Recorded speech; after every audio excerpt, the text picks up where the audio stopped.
النبيين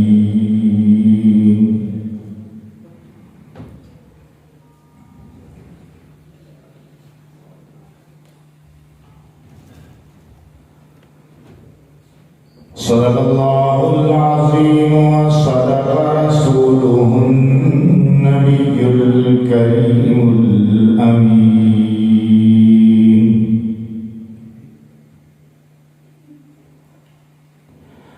والصلاة والسلام على سيد الرسل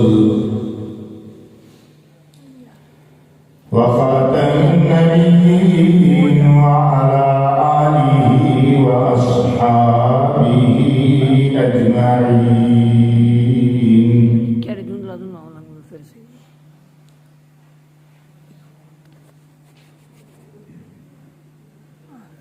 حضور آئے تو سر آفرینش پا گئی دنیا، اندھیروں سے نکل کر روشنی میں آ گئی دنیا، بجھے چہروں کا زنگ اترا، سجے چہروں پہ نور آیا، حضور آئے تو انسانوں کو جینے کا شعور آیا، یتیموں اور ضعیفوں کو پناہیں مل گئی آخر، حضور آئے تو ذروں کو نگاہیں مل گئی آخر، خرد کی شمع افروزی جنوں کی چارہ فرمائی، زمانے کو اسی امی کے صدقے سے سمجھ آئی، ضمیر اس گھر سے نسبت نہ رکھے گا لوح پیشانی، کہ کشکولے گدائی ہے درویشی ہو کے سلطانی۔ سب حضرات نماز والا دور محبت اور پیار کے ساتھ عبادت کی نیت سے پڑھتے ہیں۔ اللہم صلی علی محمد وعلی آل محمد کما صلیت علی ابراہیم وعلی آل ابراہیم انک حمید مجید، اللہم بارک علی محمد وعلی آل محمد کما بارکت علی ابراہیم وعلی آل ابراہیم انک حمید مجید۔ تحفظ ختم نبوت کانفرنس ہے، مولانا مفتی محمد عمر فاروق صاحب کی دعوت پر آپ حضرات سے ملاقات کا ایک مرتبہ پھر شرف حاصل ہو رہا ہے۔ ایک مرتبہ پھر اس لیے کہا کہ 40 چک میں اور 40 کی آبادی میں کئی تقریریں کی ہیں، یہاں تو پہلے بیان ہے۔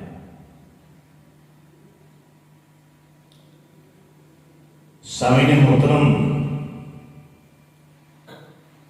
اللہ نے جب اس کائنات کو وجود بخشا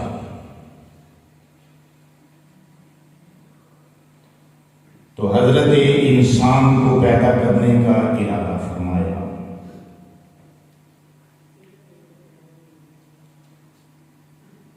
اور پھر ملائکہ کے سامنے، فرشتوں کے سامنے اس بات کا اظہار فرمایا کہ میں زمین پر اپنا خلیفہ بنانا چاہتا ہوں۔ فرشتوں نے عرض کیا، اللہ تو زمین پر حضرت انسان کو خلافت دینا چاہتا ہے، انسان کو آباد کرنا چاہتا ہے، وہ زمین پہ جا کے کشت و خون کریں گے، نافرمانیاں کریں گے، ہم تیری تسبیح و تقدیس کے لیے کافی ہیں۔ اللہ نے جواب دیا، حاکمانہ جواب دیا، انی اعلم ما لا تعلمون، انسان کی تخلیق کے راز تو میں جانتا ہوں، تم نہیں جانتے۔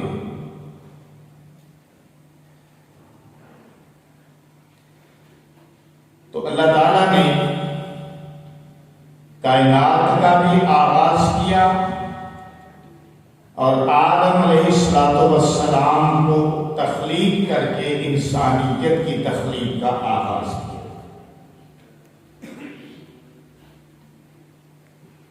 جس چیز کا آغاز ہوتا ہے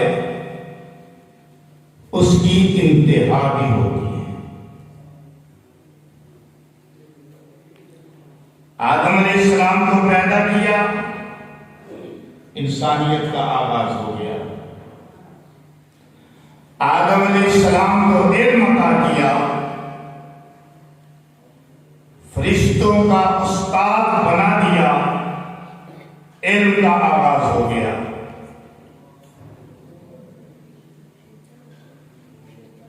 اللہ نے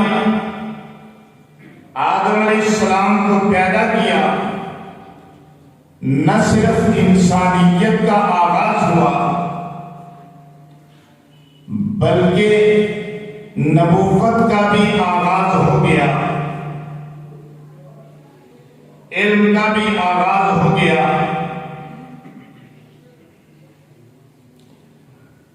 جس چیز کا آغاز ہوتا ہے اس کا اختتام بھی ہوتا۔ کائنات کو تخلیق کیا، جب قیامت آئے گی تو ساری کائنات تہس نہس ہو جائے گی، اللہ اسے توڑ پھوڑ دیں گے۔ اذا السماء انفطرت واذا الكواكب انتثرت واذا البحار فجرت واذا القبور بؤثرت علمت نفس ما قدمت واخرت۔ آسمان ٹوٹ جائے گا، ستارے جھڑ جائیں گے، سمندر ابل پڑیں گے، قبروں کو کھود دیا جائے گا۔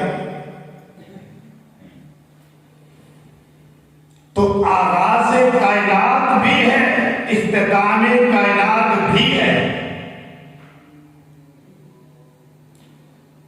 انسان کا آغاز تو کیا، لیکن انسان کا اختتام نہیں۔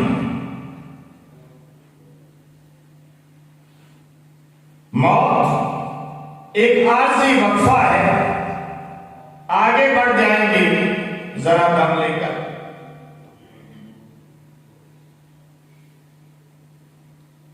لیکن آدم علیہ السلام پر جس نبوت کا آغاز کیا اس کا اختتام محمد رسول اللہ پر، اور جس علم کا آغاز آدم علیہ السلام پر کیا اور فرشتوں کا استاد بنا دیا۔ اب اس میں تھوڑی سی تفصیل لے کے آگے بڑھتا ہوں تاکہ یہ تشنگی نہ رہے کہ فرشتوں کا استاد کیسے بن گئے۔ اللہ نے فرشتوں کو بلایا، ساری کائنات کی چیزوں کو ان کے سیمپلز حاصل کیے، ان کو ان کے سامنے رکھا۔ سورہ بقرہ کے اندر بیان ہے،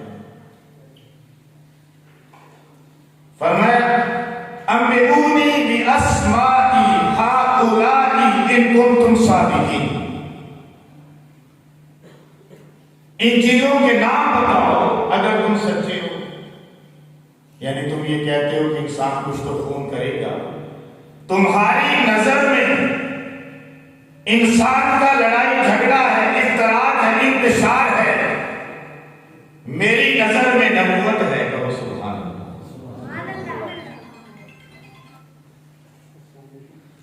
تو اللہ نے فرمایا اچھا پھر بتاؤ ان چیزوں کے نام، اگر تم اپنے دعوے میں سچے ہو۔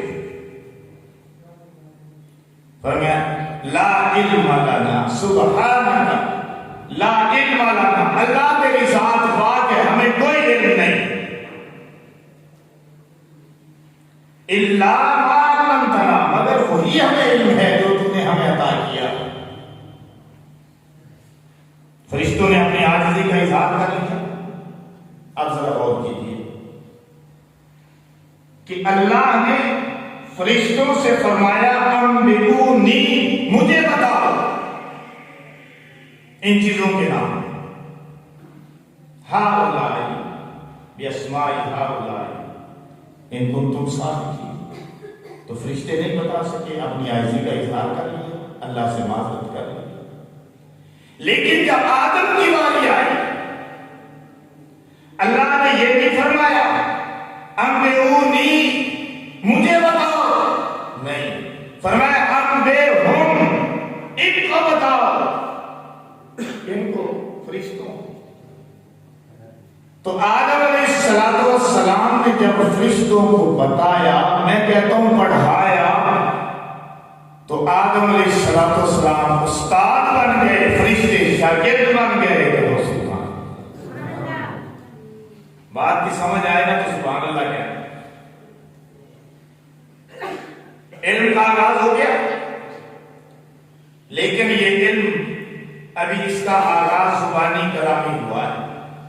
چیزوں کے اللہ نے نام بتائے، آدم کو سکھائے، فرشتوں کو نہیں سکھائے، فرشتوں کو استاد بنا دیا۔ اب جس علم کا آغاز آدم علیہ السلام پر ہوا، زبانی ہوا، تحریری نہیں ہوا، قلم سے نہیں ہوا، کاغذ استعمال نہیں ہوا، اس علم کی انتہا اللہ نے امام الانبیاء، سید الانبیاء، خطیب الانبیاء، ورع الورع، چہرہ الضحیٰ، احمد مجتبی، محمد مصطفیٰ صلی اللہ علیہ وسلم پر کر دی۔ جب آپ غار میں عبادت کی غرض سے جاتے تھے تو جبریل آ گئے، آ کے آپ کو دبایا، وہ آپ سب جانتے ہیں، سینے سے لگایا چھوڑا، سینے سے لگایا چھوڑا، اقرا کا مطالبہ کیا، اقرا، آپ فرماتے تھے میں پڑھا ہوا نہیں۔ چوتھی مرتبہ جب دبا کے چھوڑا تو امام الانبیاء صلی اللہ علیہ وسلم نے پڑھنا شروع کر دیا، اقرا باسم ربک الذی خلق، پڑھیے اس رب کے نام سے جس نے انسان کو تخلیق کیا۔ خلق الانسان من علق، انسان کو جمے ہوئے خون سے پیدا کیا۔ اقرا وربک الاکرم، پڑھ اکرام والے، کرم والے، باعزت رب کے نام سے۔ الذی علم بالقلم، جس نے قلم کے ذریعے علم سکھایا، جس علم کی ابتدا زبانی ہوئی تھی، اس علم کی ابتدا قلم سے ہو گئی۔ جب قلم کا ذکر آیا تو کاغذ کا بھی ذکر آیا۔ مطلب کیا تھا کہ آج علم کو محفوظ کرنے کا وقت آ گیا ہے۔ انوکھی دلیل قائم کر رہا ہوں، ختم نبوت پر علماء کی اجازت طلب کر کے انوکھی دلیل بنا رہا ہوں کہ دیکھیے علم کا آغاز زبانی ہوا تھا، اس کی انتہا قلم کاغذ پر ہوئی ہے۔ کیا وجہ تھی کہ اب امام الانبیاء دنیا سے چلے جائیں گے، زبانی علم یاد نہیں رہے گا، آج کے بعد کوئی نبی نہیں ہے، اس لیے اب علم کو محفوظ کرنے کا وقت آ گیا ہے۔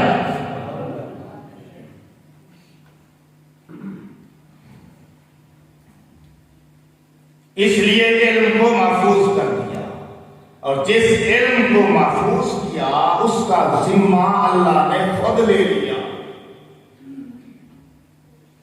نحن نزلنا الذکر وإنا لہ لحافظون، ہم نے اس ذکر کو نازل کیا ہے، قرآن ہم نے نازل کیا ہے، ہم ہی اس کی حفاظت کریں گے۔ علماء کے ذمے نہیں لگایا، قاریوں کے ذمے نہیں لگایا، سراخانوں کے ذمے نہیں لگایا، پروفیسروں کے ذمے نہیں لگایا، ٹیچروں کے ذمے نہیں لگایا، استادوں کے ذمے نہیں لگایا، انسانوں کے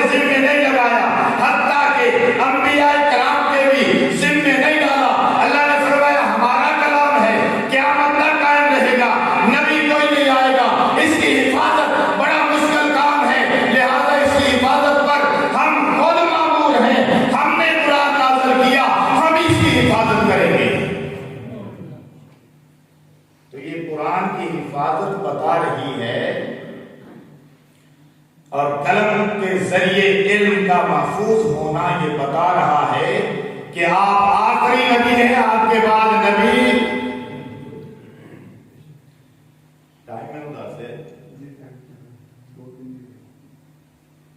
ابھی ایک ہی دلیل قائم ہوئی ہے۔ دوسری دلیل مختصر، انبیاء کرام تشریف لاتے تھے اپنی قوموں کی طرف، اپنی بستیوں کی طرف، اپنے قبیلوں کی طرف تشریف لاتے رہے۔ ایک نبی دنیا سے چلا جاتا تھا، اس کی جگہ دوسرا نبی آ جاتا تھا۔ توجہ میری طرف رکھنا، ایک نبی چلا جاتا تھا، دوسرا نبی اس کے جگہ پہ آ جاتا تھا۔ اللہ نے میرے اور آپ کے نبی کو امام الانبیاء بنا کر بھیجا، آپ کے بعد نبی کوئی نہیں۔ آپ نے فرمایا کہ اب یہ کام، اللہ نے فرمایا اب یہ کام نبیوں کے سپرد نہیں۔ کام تو چلانا تھا کہ نہیں چلانا تھا؟ اللہ کا دین لوگوں تک پہنچانا تھا کہ نہیں پہنچانا؟ توجہ ہے، اللہ کا دین لوگوں تک پہنچانا تھا۔ اب حضور کے بعد تو نبی کوئی نہیں۔ جب کہ ایک نبی کی وفات ہوتی دوسرا نبی آ جاتا، بلکہ ایک وقت میں کئی کئی نبی آئے۔ اب یہ کام کون کرے گا؟ یہ کس کے ذمہ ڈال دیا؟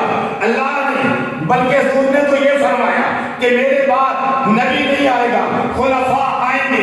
ابو بکر کا آنا نبی کی ختم نبوت پر دلیل ہے، عمر کا آنا نبی کی ختم نبوت پر دلیل ہے، عثمان کا خلیفہ بن کے آنا نبی کی ختم نبوت پر دلیل ہے، علی اور مرتضیٰ کا آنا نبی کی ختم نبوت پر دلیل ہے۔ ہاں، جو دلیل میں بیان کرنا چاہتا ہوں، نبی تو پہلے آتے تھے، ایک نبی کے بعد دوسرا نبی آتا تھا۔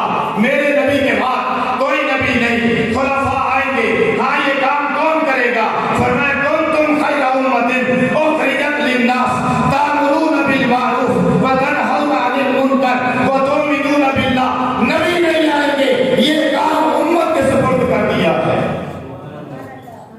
نعرہ تکبیر، تاجدار ختم نبوت، دونوں ہاتھوں کو اٹھا کے تاجدار ختم نبوت، تاجدار ختم نبوت حضرت مولانا قاری کلیم اللہ صاحب، حضرت مولانا قاری انیس الرحمن عابد صاحب۔ بات سمجھ میں آ گئی دو دلیلوں سے۔ ایک حدیث سمجھے، حضور علیہ السلام نے فرمایا، مفہوم ہے کہ میں قصر نبوت کی وہ عمارت ہوں جیسے کوئی شخص ایک محل بنائے، خوبصورت محل۔ آپ نے یہ مسجد بنائی ماشاءاللہ بڑی خوبصورت، دیکھ کے دل بڑا خوش ہوا، جنگل میں منگل بنا دیا، اور کیا بات ہے، آپ کے ذوق کا شوق کا اندازہ ہوتا ہے، محبت کا اندازہ ہوتا ہے۔ فرمایا کہ میں نبوت کا وہ محل ہوں کہ جسے بنانے والے نے بنایا، جسے بنانے والے نے کوئی کمی نہیں چھوڑی، ہاں ایک اینٹ کی جگہ چھوڑ دی۔ اور لوگ آتے ہیں اور آ کر اس کا طواف کرتے ہیں، گھومتے ہیں، دیکھتے ہیں اور کہتے ہیں یہ اینٹ کی جگہ کیوں خالی چھوڑی ہے؟ محل تو اتنا خوبصورت بنا دیا، کوئی کسر نہیں، تمام سہولتیں، کوئی کسر نہیں، یہ اینٹ کی جگہ کیوں خالی ہے؟ حضور نے فرمایا میں آیا، وہ اینٹ محل میں جو جگہ خالی تھی وہ لگ گئی، اب نبوت کا محل مکمل ہے، کسی اور نبی کی ضرورت نہیں، میں آخری نبی ہوں، میرے بعد نبی کوئی نہیں، اور تم آخری امت ہو، تمہارے بعد امت کوئی نہیں۔ وآخر دعوانا ان الحمدللہ رب العالمین۔